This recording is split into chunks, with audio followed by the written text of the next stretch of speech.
Hey everybody, what's going on? Welcome to my YouTube channel. My name is Kieran and I help people using a spiritual perspective. So the point of my channel has always been to help people with their spiritual awakening.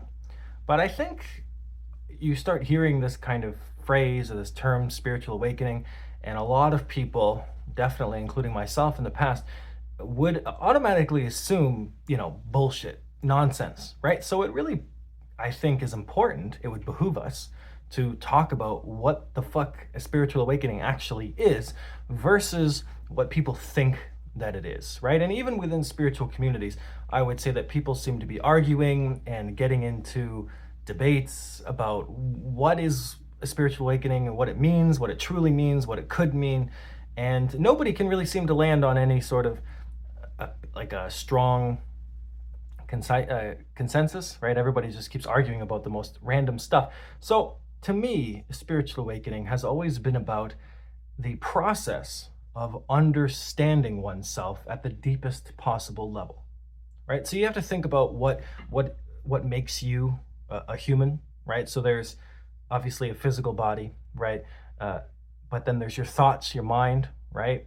Then of course there's your roles in life as well. A student, you man, are you woman, are you gay, are you straight, are you married, are you a husband, are you a wife, are you a boyfriend, are you a girlfriend, you're a daughter, your sister, you're a brother. There's so many different things that make up an individual, right? And a lot of us get lost in those identities and we don't really seek out who we are at the deepest level. So a spiritual awakening is really like a wake up call to yourself. Everything that is part of spirituality isn't really necessary, or it really doesn't have anything to do with the awakening process itself. It's more of a consequence of the things that you might find. In the same way that if you go to a Coldplay concert, you'll see a lot of white people. It doesn't mean that Coldplay makes music for white people. It's just white people really love Coldplay. So you have to kind of like understand that a spiritual awakening doesn't necessarily mean tarot cards or other divination tools such as psychic readings or pendulums, right? It has nothing to do with twin flames, soulmates, the idea even of past life, reincarnation, stuff like that. Even the language and the lingo that is used, it gets thrown around a lot, such as the word soul itself. Maybe it's not as important as the actual process. It would seem that a soul is really the best word that we have to describe this deep inner presence, but it might not even come anywhere close to what's actually going on inside of us, right? But a spiritual awakening, regardless of the jargon that's used, it really is a process of understanding who you are at the deepest possible level. So beyond the thoughts, beyond your feelings, to actually see what's going on there, right? An awareness of awareness. And those who go through a spiritual awakening often do end up going through a life where of many difficulties, things that occur, have in the past, and even the life after a spiritual awakening is often fraught with difficulties, different kinds of circumstances, things that you never thought that you would ever do. At 21 years old, atheist Kieran was doing cocaine, strip clubs, doing cocaine with strippers. That was fun. Oh, Caramel, I miss you. That was her name. I also, as a coincidence, do miss the flavor caramel in general. If I had caramel right now, I'd probably be eating it. But regardless, the 21-year-old version of me was much, much different, doing a lot of different things, different belief systems. And the 24-year-old me, a few years later, completely different. And now, at almost 32, I'm a tour guide, a writer, musician, doing all this stuff where I never thought that I would ever want to talk to strangers, be performative, take my art seriously. I would never want to do any of that stuff. And yet that's exactly the things that I'm doing. And it's because of this spiritual awakening. But when you describe it like that, people have all these weird connotations to it, and they assume that you're either religious or the opposite, that you're doing some weird occult type of stuff, some devil weird stuff, things like that. Depends on who you ask.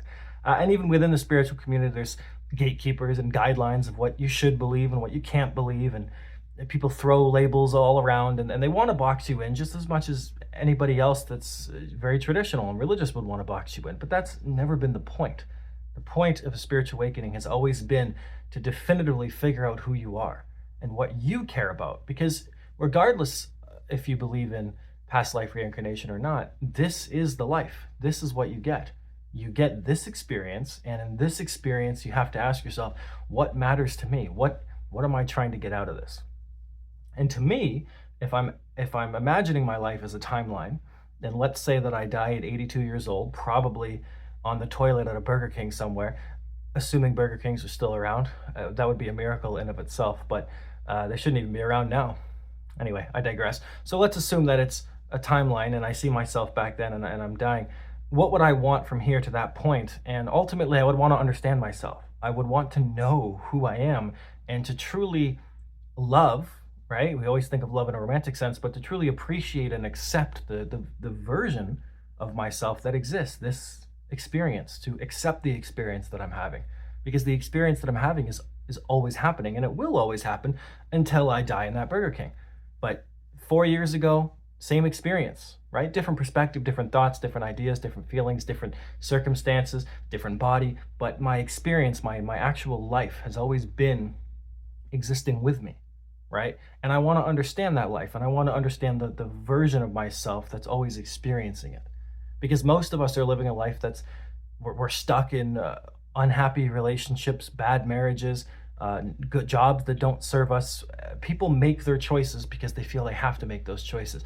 And a spiritual awakening is really about understanding the choices that you would like to make and the choices that you've already made, and to figure out what makes you you. All the other spiritual stuff that exists, as helpful or unhelpful as they may or may not be, that is not really what a spiritual awakening is about. So if you are going through a spiritual awakening, always remember that it's about yourself first. It's not about comparing your journey to others. It's not about what other people are doing. It's not about who you were in the past. It's about what you're going through now. And for those of you who hear the word spiritual awakening and you think that it's all a bunch of people with V-necks that are all the way down to the navel, who wear a bunch of spiritual bracelets and have 17 decks of tarot cards, it's not necessarily true either. I do have a few tarot card decks, but that's not the point.